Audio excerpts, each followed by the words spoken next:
ভারতের স্বাধীনতা সংগ্রামের দিনগুলোতে এক মানুষ তার ভাবনায় আঁকছিলেন এক নতুন ভারতের ছবি। তিনি ছিলেন মহাত্মা গান্ধী, আর তার সেই ছবির নাম স্বরাজ। গান্ধীজির কাছে স্বরাজ মানে ছিল কেবল বিদেশি শাসকদের হাত থেকে মুক্তি নয়, তার কাছে স্বরাজ মানে প্রত্যেক মানুষের হাতে ক্ষমতা ফিরিয়ে দেওয়া, প্রত্যেক গ্রামকে, প্রত্যেক পাড়াকে আত্মনির্ভর করে তোলা। তিনি বিশ্বাস করতেন, যদি ভারতের প্রতিটি গ্রাম ছোট ছোট প্রজাতন্ত্র হয়ে ওঠে, তাহলেই এ দেশে আসবে প্রকৃত স্বাধীনতা। কিন্তু স্বাধীনতার এতগুলো দশক পেরিয়ে যাওয়ার পরও আমাদের দেশে গান্ধীজির সেই স্বপ্ন কতটা পূর্ণ হলো? গ্রামে, শহরের, পাড়ার মানুষের সমস্যা আজও কি তারা নিজেরাই সমাধান করতে পারেন?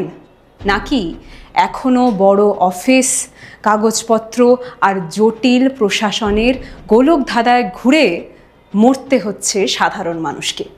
ঠিক এই জায়গায় দাঁড়িয়ে বাংলার মাননীয় মুখ্যমন্ত্রী মমতা বন্দ্যোপাধ্যায় এক নতুন দিশা দেখালেন দেশকে, আমাদের পাড়া আমাদের সমাধান কর্মসূচির মাধ্যমে।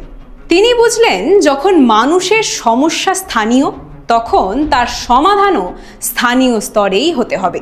পাড়ার সমস্যার সমাধান পাড়ার ভেতরেই, মানুষের চোখের সামনে, মানুষের অংশগ্রহণে। এই প্রথমবার মানুষের প্রয়োজন মানুষই ঠিক করছে। উপর থেকে কোনো পরিকল্পনা চাপিয়ে দেওয়া নয়, বরং মাটি থেকে উঠে আসছে উন্নয়নের অঙ্গীকার। সরকার, প্রশাসন আর সাধারণ মানুষ তিনে মিলে তৈরি করছে এক নতুন ইতিহাস, যেখানে সবাই সমান, সবাই অংশীদার, আমরা সবাই রাজা। ভাবুন তো, আপনার পাড়ার নিকাশি ব্যবস্থা ভেঙে গেছে, আপনার ছেলের স্কুলের সামনে আলো জ্বলছে না, আপনার বাড়ির সামনে পানীয় জলের কলটা খারাপ হয়ে গেছে। আগে এই সমস্যা নিয়ে দৌড়াতে হতো বড় বড় অফিসে, এখন সমাধান আসছে পাড়াতেই। আপনি বলছেন, কার্যকর্তারা শুনছেন, সেখানেই হচ্ছে সিদ্ধান্ত। এটাই তো সেই স্বরাজের চিত্র, যেটা গান্ধীজি কল্পনা করেছিলেন। মানুষ নিজের জীবনের কর্তা, নিজের সমস্যার সমাধান করার ক্ষমতা রাখে। আজ সামাজিক ও প্রশাসনিক স্বাধীনতা নতুন অধ্যায় শুরু হচ্ছে বাংলায়। এই কর্মসূচি কেবল প্রশাসনিক সংস্কার নয়, এটি আসলে মানুষের প্রতি বিশ্বাস।